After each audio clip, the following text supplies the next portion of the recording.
Hello and welcome back to our new video class, high class 5th. So as in our previous video class we completed our poem A Prayer. Yes, so now this is the time to move on towards our grammar topic from the towards the what. Yes, we completed our literature part of our first semester.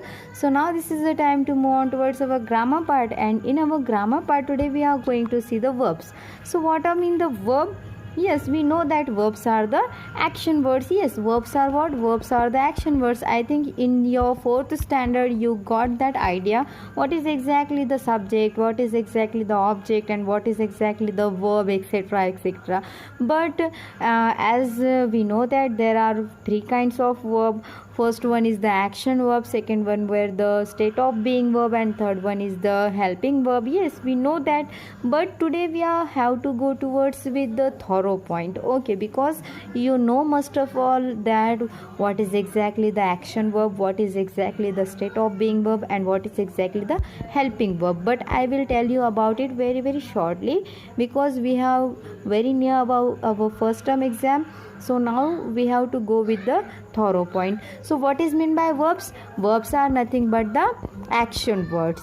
Yes, verbs are nothing but the action words. They describe what someone or something is doing. As we know that verbs are describing to us that who one person is doing or what a person or a something is going to be happen.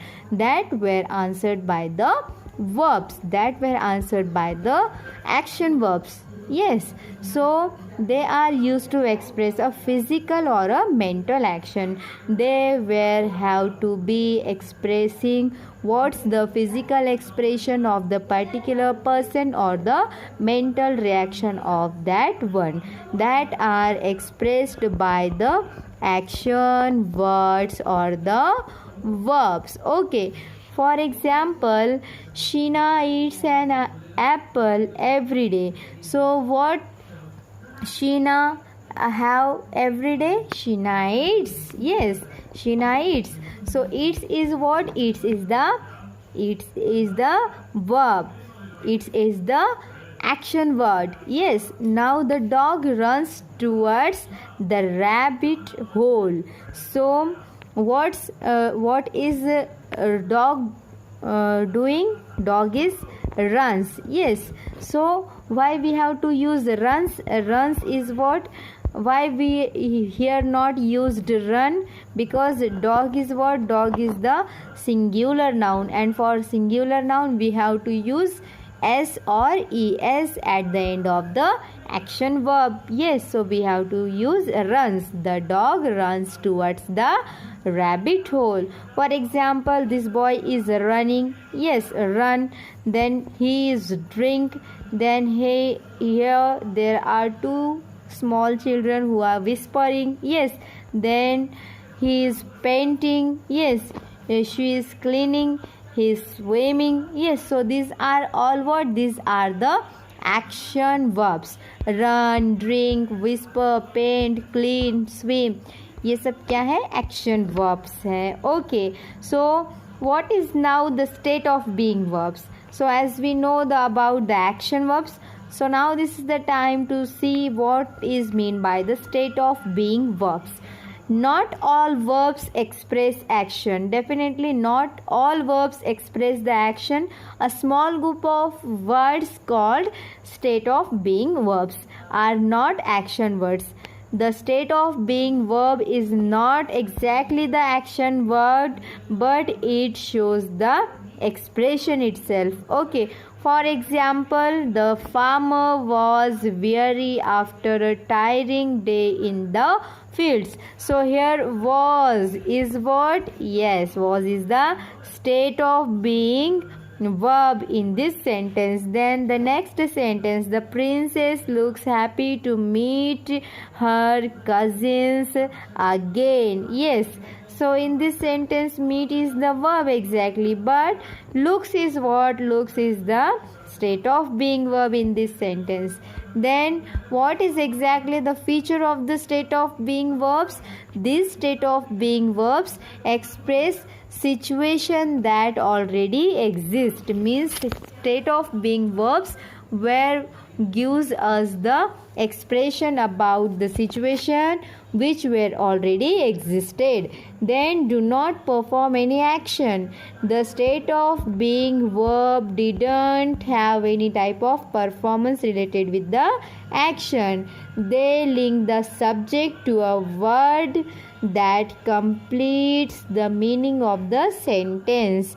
The state of being verb is used the link have between the subject and the word which want to complete the meaning of the sentence. That is nothing but the state of being verbs. Then for example, the verbs was and looks. In our previous sentences we seen was and looks are not action words. Yes, they are not action words, but they are state of being verbs. Why? Because they have the link between subject and the word to complete the meaning of the sentence. So was and looks are the not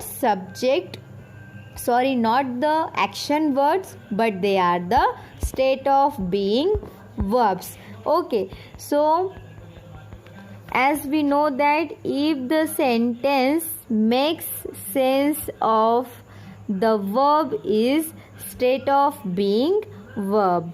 The sentence makes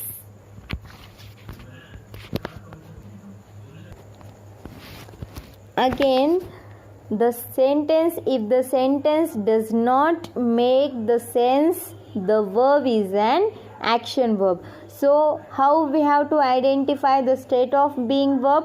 When the sentence makes the sense of verb, then that is nothing but the state of being verbs. And when the sentence does not make any type of sense about the verbs, then the verb is called an action word. Okay, means if the sentence makes sense, अगर sentence में अगर कुछ sense आ रहा है तो वो verb क्या होंगे? वो वर्ब होंगे state of being verb.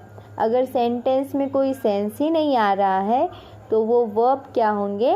Action verbs होंगे. Okay, for example now we have to take into account certain examples. As we can see on the screen that the food at this restaurant taste good. Okay, so in this sentence the tests is what? Yes, the tests what? I will tell you later. Then Linda holds the banquet of red roses against her face. So there are two words bolded here. First word is the tests and second one is the holds. So the food at this restaurant is good. Okay, so makes sense. The verb tests is a state of being verb. अगर ये word test यहाँ पे नहीं होता है तो भी हमारे सेंटेंस को एक मीनिंग बन रहा है कि the food at the restaurant good है ना. जो फूड है रेस्टोरेंट में वो कैसा है? गुड है. तो उसका टेस्ट यहाँ पे क्या है? टेस्ट यहाँ पे as a state of being verb है, जो क्या कर रहा है? गुड फूड और रेस्टोरेंट जो है वो दोनों के बीच में वहाँ पे एक लिंक प्रोवाइड करके दे रहा है, इसलिए ये क्या है? स्टेट ऑफ बीइंग वर्ब है. उसके बाद क्या है? Linda holds the banquet of red roses against her face.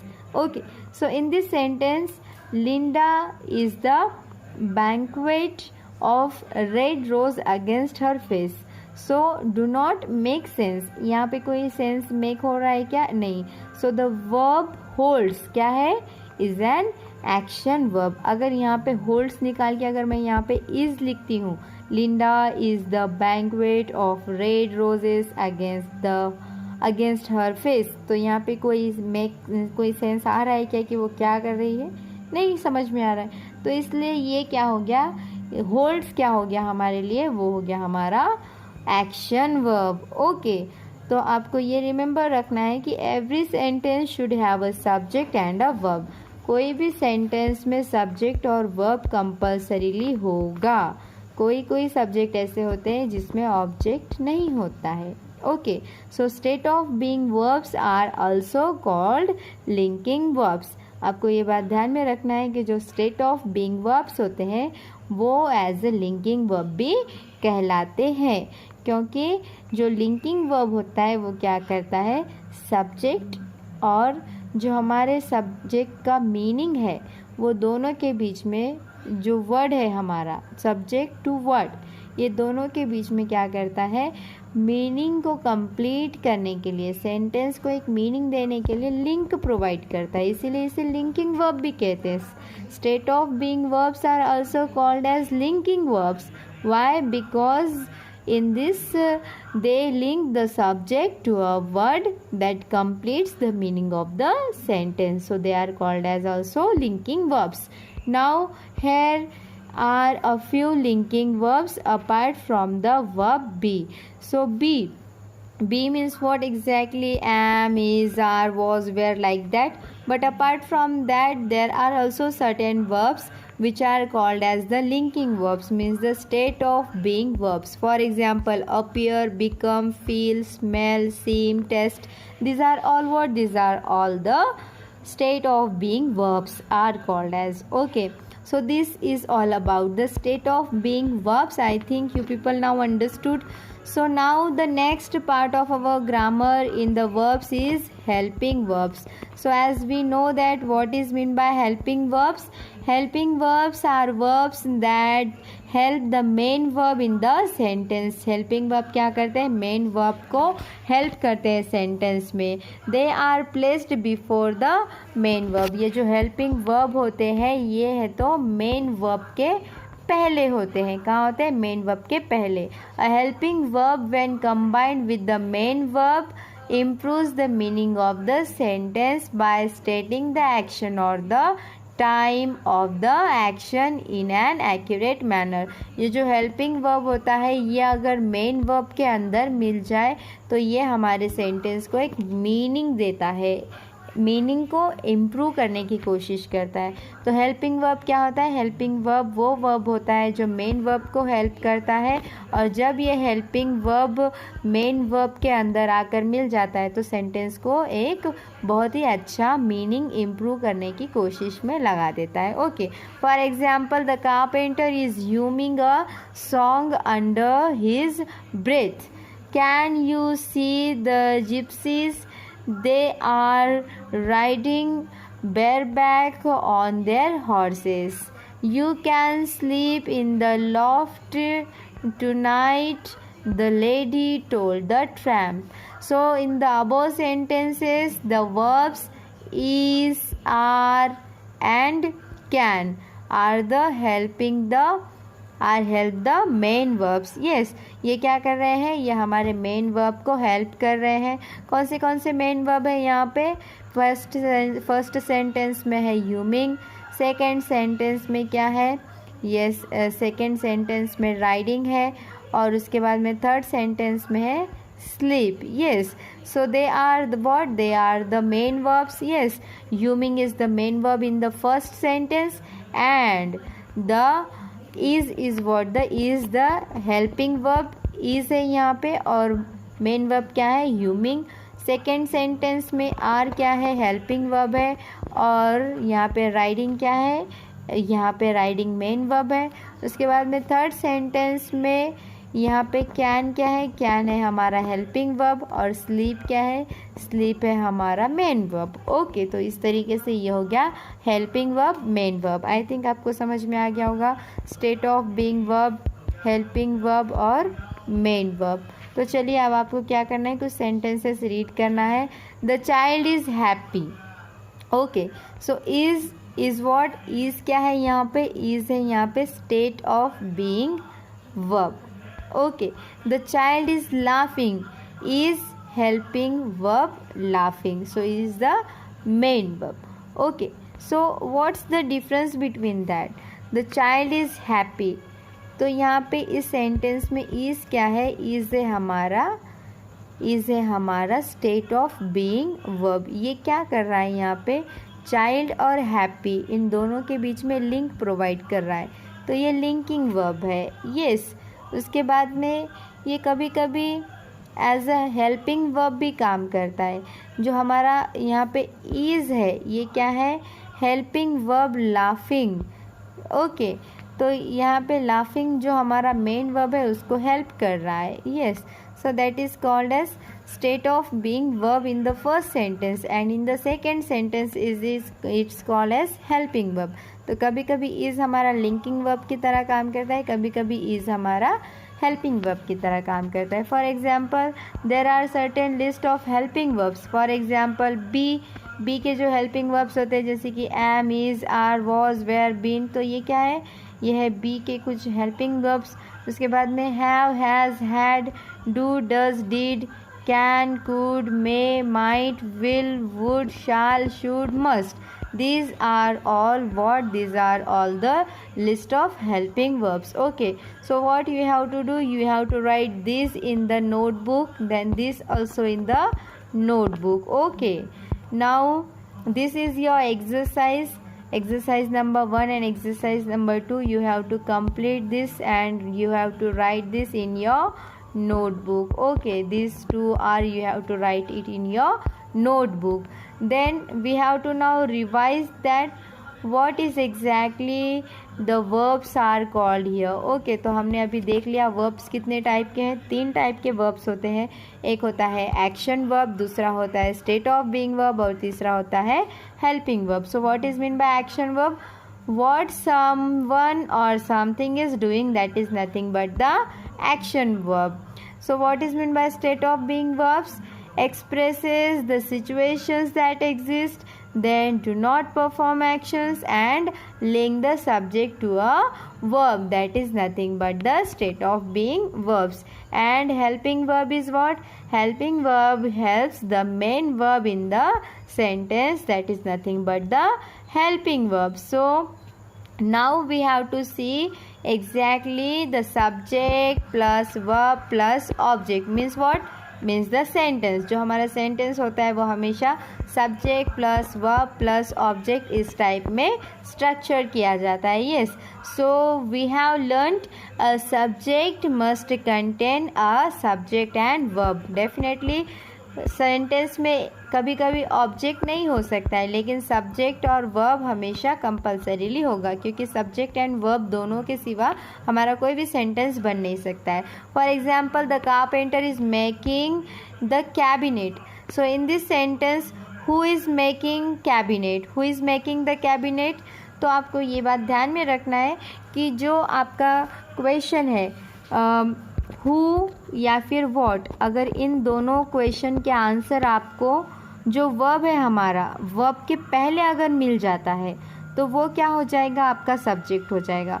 For example, जैसे मैंने अगर पूछ लिया who is making the cabinet, तो कौन कैबिनेट मेक कर रहा है, कैबिनेट बना रहा है. Who is making the cabinet? The carpenter is making the cabinet. So in this sentence the carpenter is what? The carpenter is the subject. Okay, then next sentence में the raging storm destroyed the crops. So अगर destroyed क्या है, हमारा verb है और verb के पहले जो होगा वो subject होगा. ये कैसे आइडेंटिफाई करेंगे? क्वेश्चन पूछेंगे हम who या फिर what से. So हम पूछेंगे who destroyed the crops, किसने destroy किया crops को? The raging storm destroyed the crops. So subject क्या है हमारा इस सेंटेंस में? The raging storm. ये क्या है? सब्जेक्ट है. ओके, इसके बाद हम अब ऑब्जेक्ट कैसे पहचानेंगे हमारे सेंटेंस का? जब हमारे सेंटेंस में जो वर्ब होगा, हमारे सेंटेंस का जो वर्ब होगा उसके बाद का जो कुछ भी पार्ट होता है, अगर उसमें हमें हु या फिर व्हाट क्वेश्चन का आंसर मिल जाता है तो हम उसे क्या समझेंगे? ऑब्जेक्ट समझेंगे. For example, the carpenter is making what? So the carpenter is making the cabinet. So carpenter क्या बना रहा था? कारपेंटर कैबिनेट बना रहा था. सो कैबिनेट क्या है? ऑब्जेक्ट हो गया. Yes. Then the raging storm destroyed the crop. So अगर मैं क्वेश्चन पूछूं what the raging storm destroyed, okay, raging storm ने क्या डिस्ट्रॉय कर दिया? सो आंसर क्या आएगा? The crop. Yes. So the crop क्या हो गया हमारा? ऑब्जेक्ट हो गया. Yes. In this way we have to identify exactly what is mean by subject in this sentence and who is exactly the object. तो आप समझ में आ गया कि सेंटेंस में हमें सब्जेक्ट और ऑब्जेक्ट कैसे आइडेंटिफाई करना है।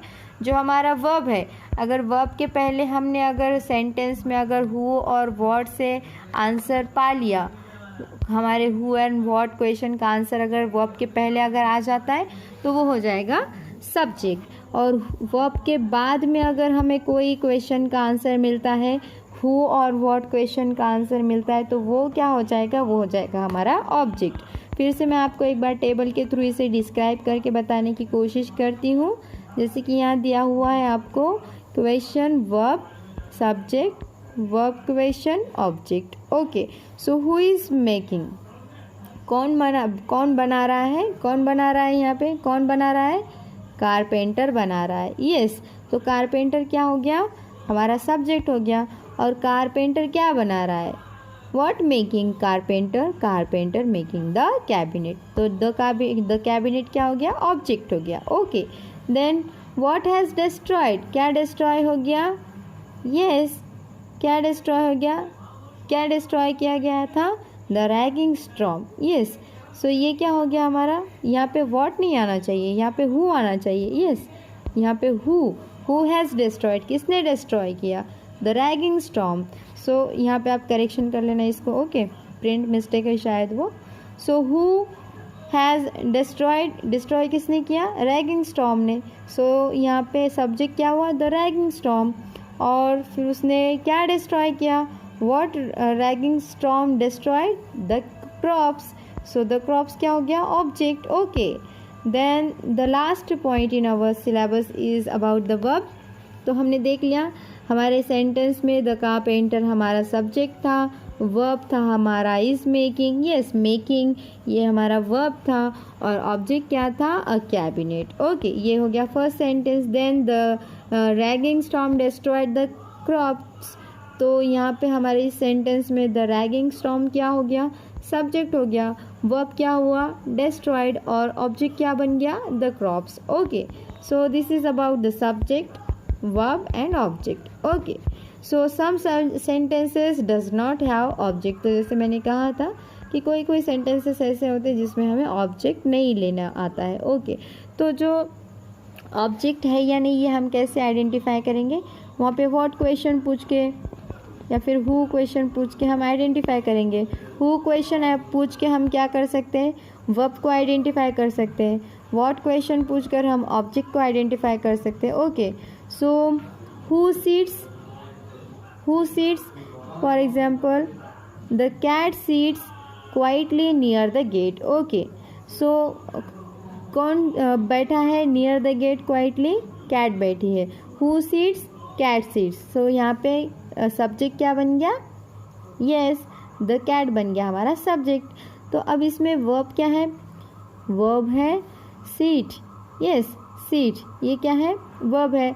तो क्या हुआ है यहाँ पे, yes sits what, the cat sits what, क्या किया है कैट ने, यहाँ पे कुछ आंसर मिल रहा है क्या, नहीं। तो यहाँ पे ऑब्जेक्ट है क्या इस सेंटेंस में, नहीं। The cat sits what, sit करके क्या किया उसने, कुछ भी तो नहीं किया। So answer is no. Okay, then next sentence the tramp stood patiently at the gate। ओके, सो इन दिस सेंटेंस अब हम वर्ब कैसे आइडेंटिफाई करेंगे, who stood the tramp. Yes, so the tramp क्या हुआ हमारा, द ट्रैम्प हुआ हमारा सब्जेक्ट। यस, तो अब हम क्या करेंगे, व्हाट क्वेश्चन से आंसर पूछेंगे। What stood, no idea. Yes, what stood, no idea. So यहाँ पे कोई ऑब्जेक्ट है क्या, नहीं। ओके, सो हमारा first sentence the cat sits quietly near the gate. So इस सेंटेंस में द कैट क्या था, सब्जेक्ट था। उसके बाद में sits quietly near the gate, ये क्या हो गया हमारा, वर्ब हो गया। तो इसमें कोई ऑब्जेक्ट है क्या, नहीं। ओके, देन सेकेंड सेंटेंस में the tramp stood patiently at the gate. तो यहाँ पे द ट्रैम्प क्या हुआ हमारा सब्जेक्ट, और यहाँ पे हमारा स्टूड ये हमारा मेन वर्ब है, और पेशेंटली एट द गेट ये हमारा हेल्पिंग वर्ब है। ओके, सो जिसे हम स्टेट ऑफ बीइंग वर्ब भी कहते हैं, linking verb. Okay, so stood क्या हुआ, stood patiently at the gate, ये हो गया हमारा यस, ये हो गया हमारा वर्ब। तो इसमें अब ऑब्जेक्ट बचा क्या, कोई नहीं। ओके, तो इस तरीके से कुछ सेंटेंसेस ऐसे भी होते हैं जिसमें सब्जेक्ट होता है, वर्ब होता है, लेकिन ऑब्जेक्ट नहीं होता है। ओके, तो ये हो गए हमारे वर्ब के टोटल 3 क्लासिफिकेशंस। ओके, तो अब आपका ये क्वेश्चन है, रीड द फॉलोइंग सेंटेंसेस। आपको फॉलोइंग सेंटेंसेस रीड करना है और उसके आंसर देना है। अगर सेंटेंस में अगर सब्जेक्ट है तो आपको उसे एस मार्क करना है जैसे यहाँ पे दिया हुआ है। अगर ऑब्जेक्ट है तो उसे ओ मार्क करना है जैसे यहाँ पे दिया हुआ है। अगर नहीं है तो वहाँ पे एज अ रॉन्ग मार्क करना है। ओके, तो ये है आपका होमवर्क, आपको इसे कंप्लीट करना है और मुझे व्हाट्सएप पे सेंड करना है। So in this way we completed our verb portion. In our next video class, we have to go towards our next part of the grammar. Take care. Good luck. Bye bye. See you in the next video class.